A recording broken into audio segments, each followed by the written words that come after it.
Почитувани гледачи, добра вечер. Ново издание на емисијата Отворено студио на телевизија Сонце. Гостин во оваа емисија е универзитетскиот професор Зоран Филиповски. Добра вечер. Добра вечер. Вие предавате меѓународно право, ги знаете меѓународните односи кои што се случуваат ширум Европа и во светов, веќе следите ни за години наназад. Па накратко ме интересира на самиот почеток еден ваш коментар за сето ова што се случува по изборот на Доналд Трамп за председател на Соединетите Американски држави.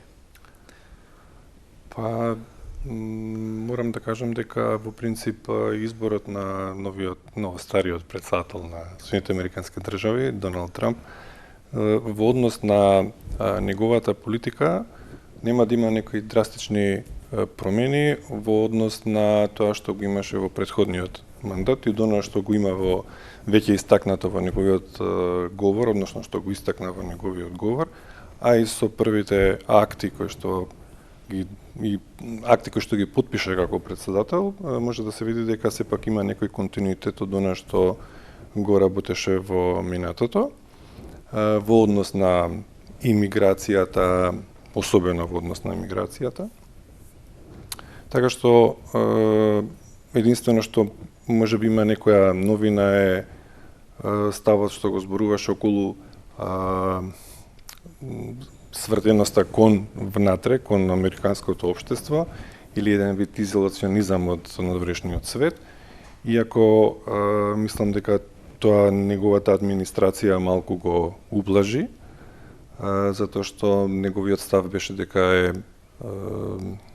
националист, ама и глобалист.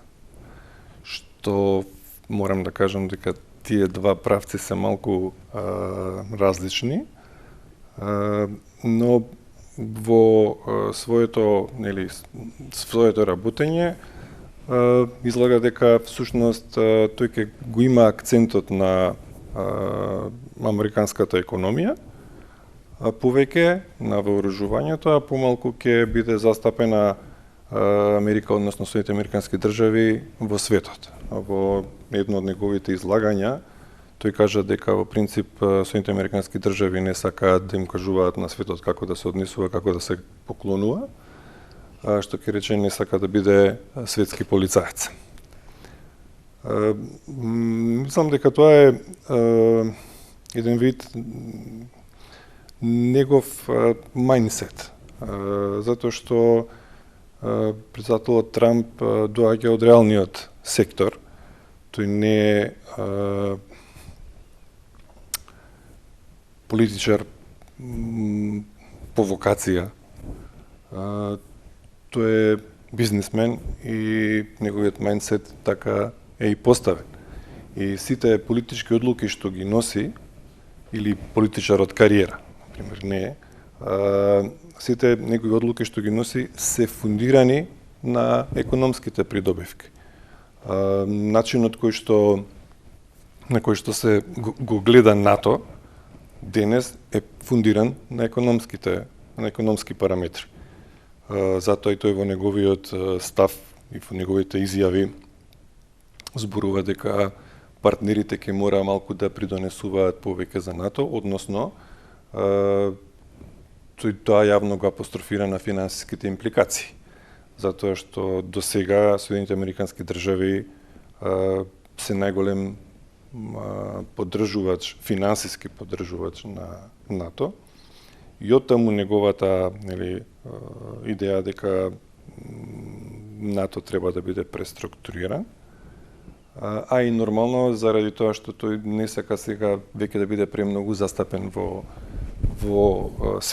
глобалната политика. Иако мислам дека сепак тоа се првични чекори, дека може да се случи да има мало померување, не е чудо да има таков став, односно таква ситуација, затоа што председател Трамп никогаш знае да ги минува ставовите, иако во принцип генерално ја води таа политика во рамки кои што однапред ги има зацртано. Ова времето во кое он ја превзема администрацијата, не е воопшто лесно. Тоа има сега прашања кои што се многу отворени на различни страни од светот. Претходно, нели, Америка имаше веќе голема соработка со Кина, која што на некој начин има, не би рекол негативни, но има рефлексија врз домашното производство на Америка и тоа е едно од прашањата кои што Трамп сега ќе треба да ги редефинира. А ако тоа го направи со Кина, а веќе знаеме дека има одреден фидбек од кинеската влада и кинеската држава, тоа може да се одрази не само на Америка, може да се одрази и во Европа. И ќе се одрази во Европа и европските држави, затоа што европските држави всушност се на некој начин и зависни во таа меѓузависност од Соединетите американски држави. Тоа не е од сега, тоа е веќе некаде после Втората светска војна. Сите знаеме, нели, за обновата на Европа, чии финансии беа употребени во тој Маршалов план. Финансиските импликации беа од Соединетите американски држави. Сега веќе Трамп сака полека да таа методологија да ја напушти, меѓутоа не е заради фактот што не сака да биде се уште глобален актер, туку заради својата домашна економија. Тоа не се зборува и не се апострофира многу, меѓутоа факт е дека јавниот долг што се го има Соединетите американски држави достигнува некаде висина на средства кои што ги одвојуваат за развојот на војната индустрија и на армијата на САД. Тоа е во принцип мислам причината зашто претседателот Трамп сака малку да ги остави европските партнери на страна како финансиски поддржувач и НАТО, кое што во принцип е распространето секаде и е некаква замена за плавите шлемови што порано ги има Обединетите нации. Ме интересира сега ваш став. Гледаме некако многу брзо се одвиваат работите, особено на делот за помирување помеѓу Русија и Украина. Се чини американскиот претседател не сака да се занимава со многу војни, туку сака некако да биде посмирена постапката, бидејќи во суштина знаеме дека војната индустрија е една од водечките како и автомобилската во Соединетите американски држави, па некако изјавите на Трамп или новата политика која води ајде најнапред помеѓу Русија и Украина и неговите најави дека ќе ја прекине американската помош за Украина, односно веќе ја прекина, дали тоа значи дека се обидува да направи притисок да воспостави реален и траен мир, бидејќи и од една страна, од друга страна ги натера пак европските земји за прв пат да се здружат заедно, да донесат некакви заеднички одлуки. Факт е дека таму беше целта уште во предизборната кампања да направи еден вид на запирање на војните действија и тоа го стори, односно се очекува да биде сторено во најскоро можен временски рок. Меѓутоа, велам, фундаментот на сето тоа е се финансиите и економската издржливост на сето таа војна и војна индустрија. На некој начин Украина е можеби презадолжена кон Соединетите американски држави за војната опрема која што ја добиваше и со администрацијата на претходниот претседател.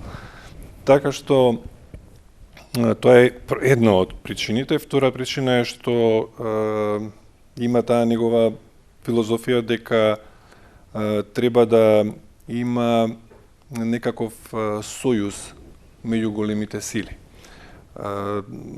Целата политика што ја има администрацијата е поврзана со реализмот и принципот на Монро.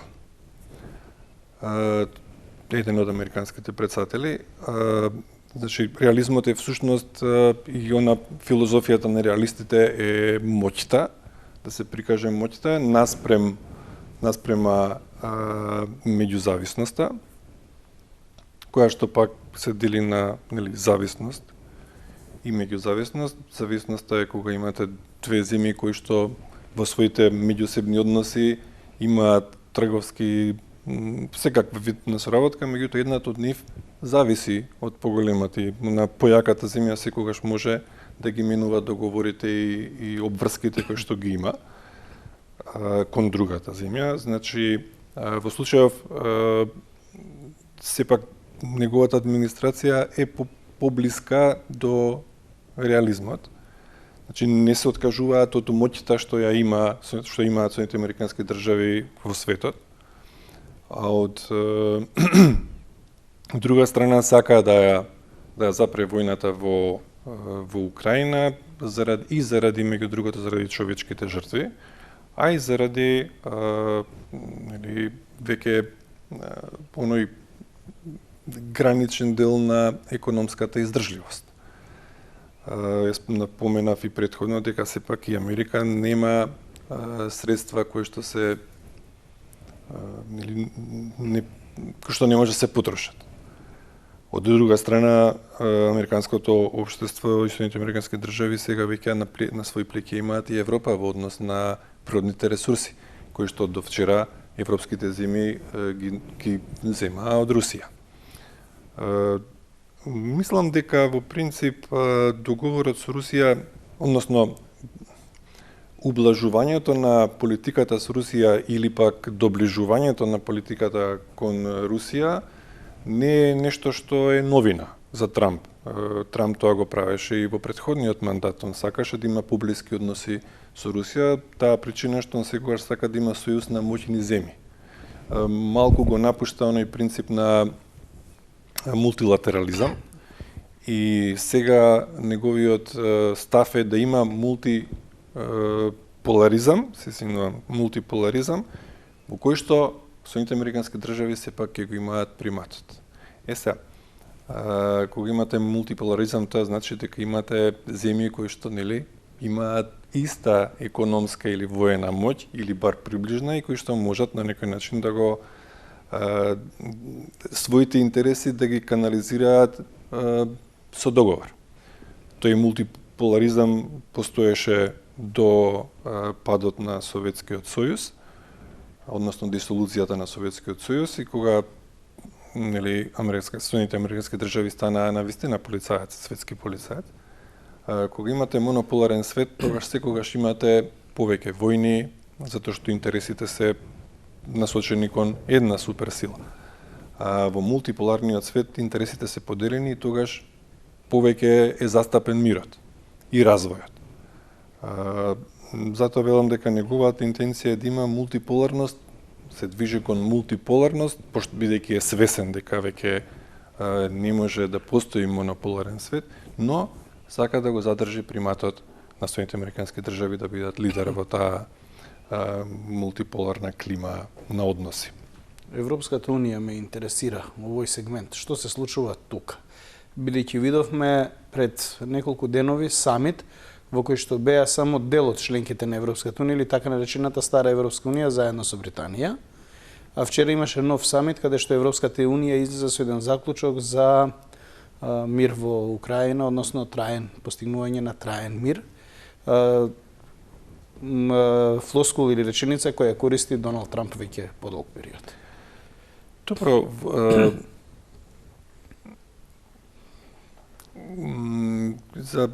само да се наврзам, да се надоврзам малку на неговата идеја за мир, а потоа ќе продолжам за Европската унија. Во овој момент, мислам дека претседателот Трамп сака било каков мир, дури и да има едноставно запирање на војните действија, а потоа да продолжи сето тоа во одредени чекори, што мислам дека и ќе биде на некој начин така. Добро е што и Руската Федерација и председателот Путин го сака истото. Затоа што и Русија и Русија има и трошоци за војната индустрија, а има и штети. Меѓутоа мислам дека и што е многу побитно, председателот Путин во тие мировни преговори ќе инсистира на оние делови да превземе и Одеса, затоа што тоа се границите на кралска Русија. Че него не му беше целта, предпоставувам дека не му беше целта да ја освои Украина, ни на крај памет, мал мозок. Не му беше целта само да ја спречи експанзијата на НАТО во Украина, близко до границите на Русија, затоа што тоа е идеја која што председателот Путин ја зборува 10 години наназад. Ја зборува на форуми на Генерално собрание на Обединетите нации, на состаноците на Г7, на билатерални средби во Франција, Германија, Англија, во интервјуа по разните западноевропски политички часописи, така што таа идеја не е вчерашна. На крај, кога сметаше дека е доволно моќен или дека Русија е доволно моќна да покаже својата моќ, тогаш го направи тоа што го направи со Украина. Така што мислам дека и него му е целта да ја запре војната, затоа што нема нешто против украинскиот народ. Он си ја штити земјата, сака да го постигне договорот кој што Советскиот сојуз при неговата дисолуција го подпиша со Соединетите Американски држави, односно кој што го подпиша председателите Роналд Реган и Михаил Горбачев. А што се однесува до земјите на Европската Унија, мислам дека тоа не е неочекувано. Состанокот тоа е потполно точно што го рековте, на старите земји на Унијата, тоа е и идејата на францускиот председател Макрон, кој што, знаете, застапуваше да има 2 круга во Европската Унија на новите членки и овие кои што се носители на Унијата. И мислам дека не е ништо чудно што биле на тој состанок тие земји, затоа што тие се всушност оние кои што можат финансиски да поддржат Украина и воено. Пример, сите овие другиве, Словачка, Чешка, Бугарија, и да не ги набројувам останатите. Словенија, Хрватска немаат таква моќ економска да влијаат некако во распределбата на средства за помош на Украина, затоа што се сметаше дека по заминувањето на председателот Зеленски по тој неуспешен состанок во Белата куќа, дека тој нема да запре со идејата да се бори и дека ќе бара помош од Европската Унија. Меѓутоа очито е дека јасно е дека Европската Унија нема таква економска моќ без помошта на Америка да и овозможи лесно да ги продолжи војните действија со Русија. А од друга страна, точно и тоа дека во вакви ситуации може да се види кохерентноста на европските земји, но мислам дека и до сега веќе се покажа дека Европа со крајни сили се труди да ја воспостави таа политика што ја имаат, затоа што Европската Унија сега има и сосем други проблеми. Не е проблемот само Украина. Украина е капка во чашата.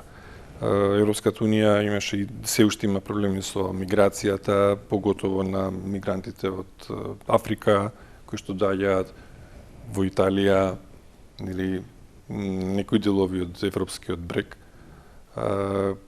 Потоа има несогласувања меѓу земјите во однос на кога беше мигрантската криза, во однос на тоа која земја колку ќе мигранти ќе прифати, тогаш се виде неединството меѓу земјите членки на Унијата, поготово Унгарија и Орбан, кога не сакаше да прими воопшто бегалци на своја територија. Така што Европската унија има доста проблеми кои што внатре мора да ги решава и затоа мислам дека нема да се зафати со тоа да има негатив, односно спротивен став од Соединените американски држави, но мислам дека нема да дојде до поделба или пак уште повеќе до зацврстување на земјите членки, ќе има некаква реформа во самата Унија, која што е очигледна и сега, без притисокот на војната што беше меѓу Русија и Украина, затоа што тоа е, ми се чини, и дел и од договорите дека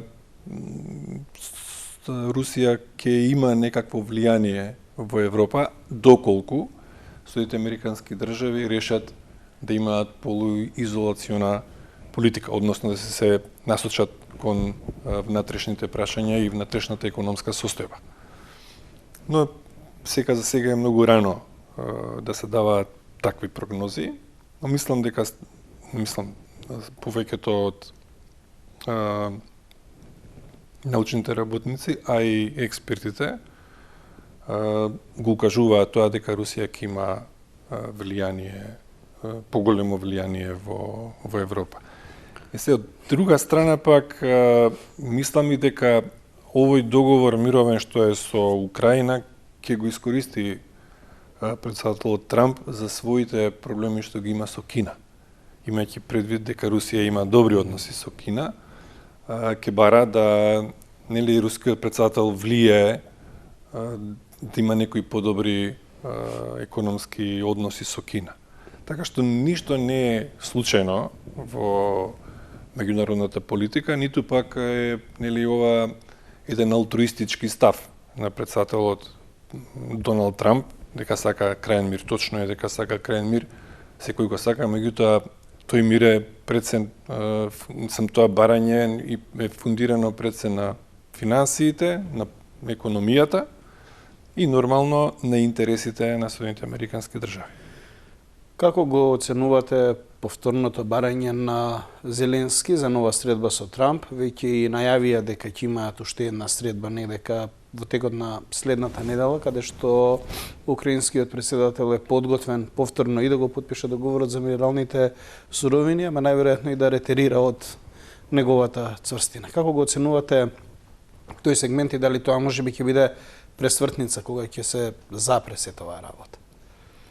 Па не, јас мислам дека претседателот Зеленски веќе ретирираше после тој состанок што ги има во Белата куќа, иако морам да кажам дека самиот состанок во овалната соба беше малку повеќе шоу него уоквирен во дипломатските или во една дипломатска рамка. Затоа што кога имате вие разговори меѓу претседатели и делегации, тие разговори се одвиваат, никогаш се одвиваат заедно, никогаш се одвиваат одвоено.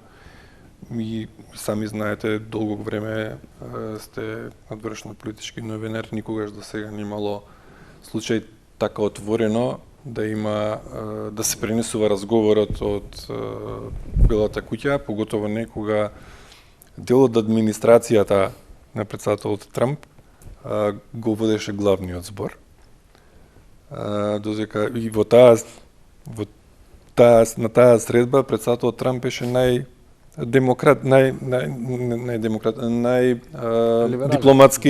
најдипломатски се однесуваше. Се до оној момент додека не имаше таа трагична реченица претседателот Зеленски, сакајќи да каже не дај Боже да имате војна, значи дај Боже не да бидете во таква ситуација, и тогаш веќе дојде до таа реакција која што имаше претседателот Доналд Трамп. Како и да е, мислам дека сето тоа не беше во една рамка дипломатска и дека сега сака тоа малку да се изглади, а на двете страни тоа им треба. Така што овој пат претседателот Трамп е сигурен дека ќе го добие тоа што го сакаше, едноставно ќе го добие мирната разрешница меѓу Русија и Украина,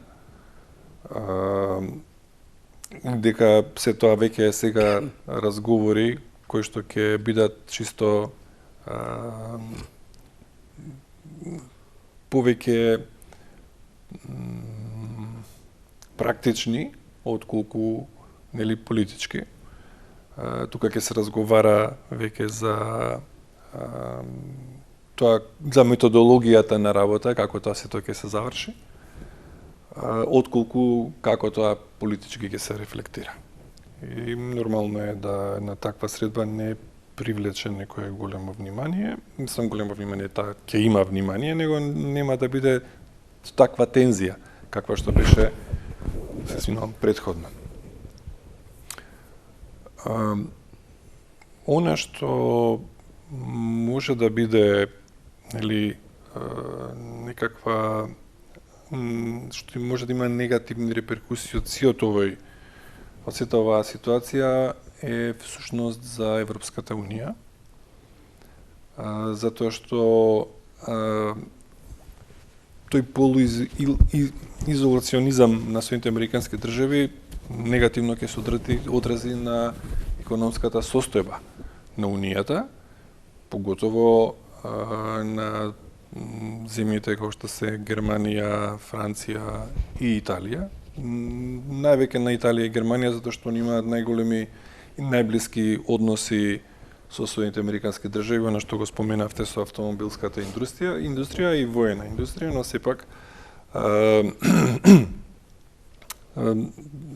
многу големи концерни на Volkswagen, на Fiat, имаат многу фабрики во Соединетите Американски држави, така да тој начин на работа на претседателот Трамп, идејата на нели за развој на сопственото производство, може да се рефлектира многу на економијата на овие земји, имајќи предвид дека во неговиот претходен мандат секогаш велеше дека не треба да им се дозволи на Германија да биде локомотивата во Европската Унија и дека тоа е на некој начин пропуст на другите земји членки на Унијата.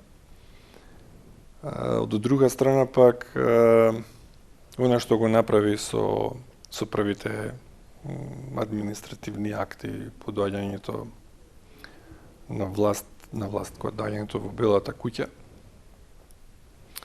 и војната што ја отвара со Кина, поддржувањето на Израел, тоа се работи кои што ќе треба да ги решава ВОД. Мислам дека ова со Украина во многу ќе му олесни да понатаму си ги решава овие проблеми што веќе ги има или во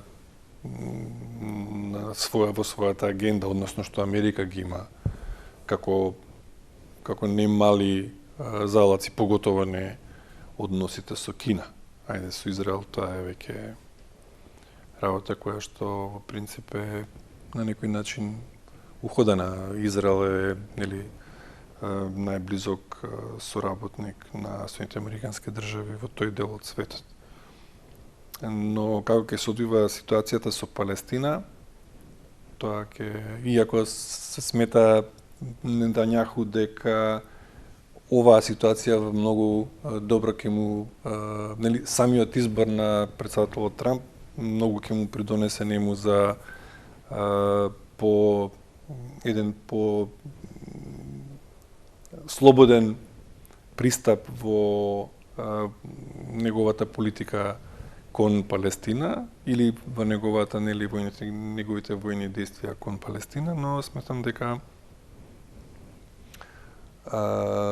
тука ќе има се уште преговори, затоа што Хезболах и другите имаат поблиски релации со Иран и Русија. Не за џабе беше отворен тој фронт таму, тоа не беше случајно, за да се тргне малку притисокот кој што беше за Русија со војната интервенција или војната операција на Путин во Украина. Така, тука некаде, професоре, ќе ве заблагодарам за вашето гостување. 30 на минути е некаде терминот за оваа емисија. неисцрпни сте, веќе отворивте низа теми под прашање кои што можам да ги поставам, но во интерес на времето. Јас ви благодарам за одвоените 30 на минути од вашето време да бидете наш гостин и се надевам во иднина ќе можеме повторно да разговараме на овие теми и будно да ја следиме ситуацијата во Европа и светот. Јас ви благодарам за поканата и за разговорот кој што го имав со вас. Секогаш ми е драго. Почитувани гледачи, и вам ви благодарам на вниманието. Ве поканувам и понатаму да останете на фреквенцијата на телевизија Сонце. До гледање.